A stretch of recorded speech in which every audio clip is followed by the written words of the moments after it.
Either in America, like in all Americas, because in Mexico it's like a double face. It's something good and it's something very bad. Absolutely. We have the ability through television. Part of the reason I did Breaking Bad, I must tell you, is because I met these two Mormon boys years ago who were on their mission in America. And after meeting them, I realized how great it was that these two young people were sent out into the world to talk about the greatness of God and goddess. But in the Mormon tradition, it's God, not a problem.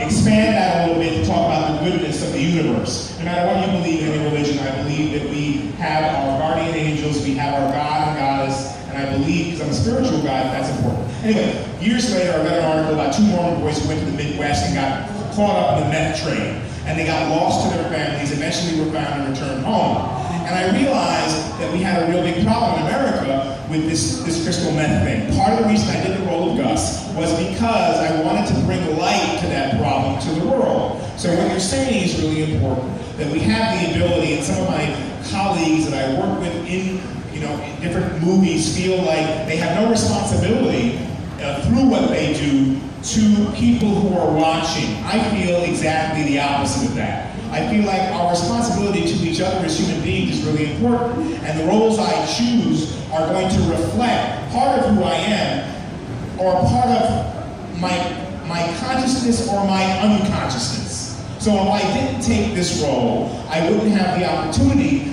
to have the show blow up in this sense, and people see the real drug problem in America and the world, and how it's manipulated by our governments, because it becomes a form of currency, and becomes a form of bait for people, as it did for Walter. So oddly enough, I play a drug kingpin because I want the message that we shouldn't use these drugs to get to the world. And I think it's an important thing for all of us to look at. Through your work, any work you do, you have the opportunity to reflect what's going on in the world. Not only in your world, and someone else may relate to that. And when they do, and they ask you a question like you just asked me, it is our responsibility, my responsibility, to share what I know about that question.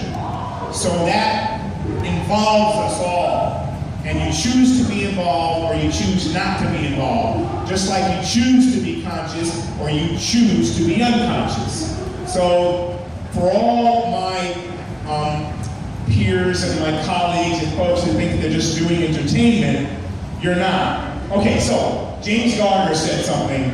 I worked with James Garner in a film, and I've had the opportunity to work with a lot of great actors, in a film called Twilight. I also met Paul Newman in that film, and he became a very dear friend of mine. James Garner said to Erin Gray, who runs the organization that was responsible for getting me here, he said to her, and she shared the story with me. He didn't share it with me, even though I worked with him, but I can't take credit for it. But your body doesn't know. You're an actor. I do things sometimes that are very difficult. Like I have to kill people all the time, I have to die, I have to be sick on screen, act like I'm sick, all these things. And James Garner said your body doesn't know the difference. All of a sudden, it really made me think about it. I'm acting like I'm sick, therefore I am sick. Part of me is sick on that day on the set. I'm acting like I'm high, even though I haven't taken any drugs because I'm playing a drug addict, and all of a sudden I'm a little loopy.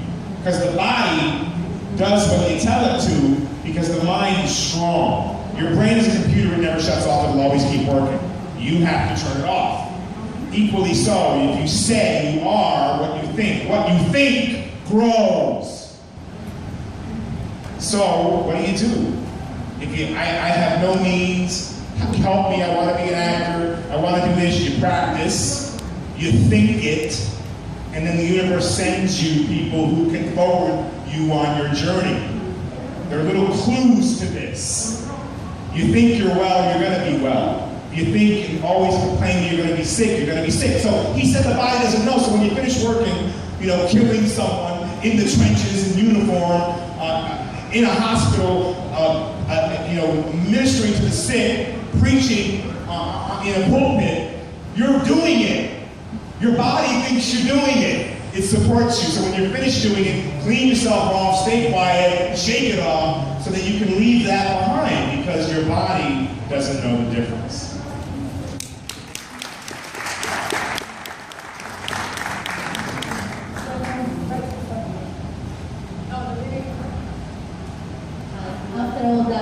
the words, a couple of, it's a question on two sides. First of all, yesterday at the press conference, it made me laugh. When you start talking about how the gas character gave you this alert, taught you to be more authoritarian, and you gave a couple of examples how you did with the driver. That was hilarious because in my mind it was actually welcome to Dubai. You adapted very well. And secondly, it's also a case of you think actually it might be gas, but I think it's your Italian genes because I'm Italian, and I'm telling you I exactly behave the same. Secondly, so just a couple of questions. Do you still have the Air Jordans from Downright? Dr. Atkinson? Wow. That's a great question. You know the answer to that, being that I'm so Italian. Yes, I do.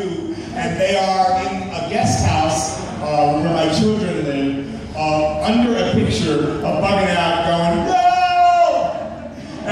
Bugging Out's famous line when he runs over a sneaker, and they're there. They're a little worse for wear, but they're on a lovely shelf, and they're in that home, and I still have it. Awesome. Thank you very much. And sorry, the second part is actually, sorry. Just quick, because we've been through. Sure. It's my birthday, so can I Happy birthday to you. No, can I be really cheeky and get a quick picture of We'll do that afterwards. Yes. Absolutely. Thank Absolutely. you. We have a very excited gentleman over there.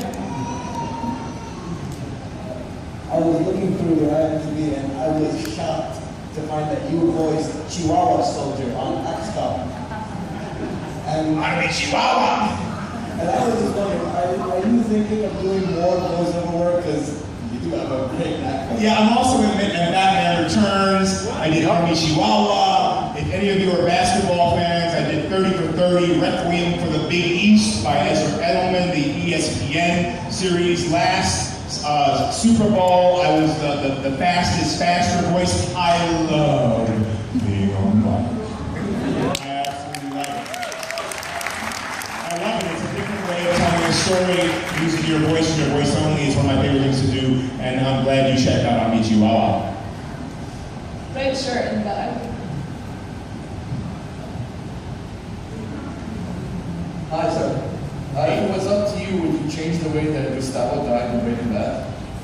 You know, I would change the way he died. He wouldn't die at all. Yeah.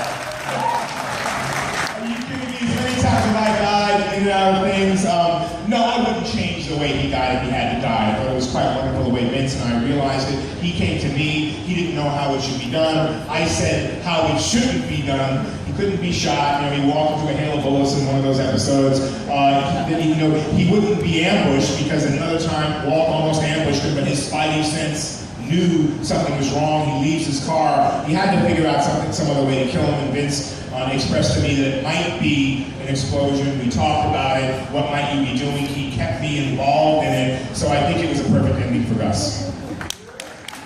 Actually, all that is what was brilliant how they managed to bring back in the science, because Walton had gone so far down the line of meth, and he was losing control of the situation. So to bring it back to who he originally was in the beginning, I thought was tremendous. Also, though, the time just to them, where did you get that idea? Well, that was all me. A conversation with Vince. Vince said, what might Gus be doing if he were to blow up or something were to happen to him? I said, Vince, you see me on set. I'm always, as Gus, I created this incredible fastidiousness. And it was even unconscious. He'd get up from a table, he'd sit down, he'd unbutton the button on his jacket, he'd get back up, he'd button it back up. He was very formal. And that's a part of me sometimes. But I like to dress, and when I'm out, I am careful about, I always carry a handkerchief. I do the things that old gentlemen do that maybe some young people have never experienced. So I had developed that as Gus. And I thought to Vince, on camera when you're shooting something, there are hours of the day that go by. You know how you might go into the bathroom later as a gentleman and you see that your whatever your things on your head is to the side and you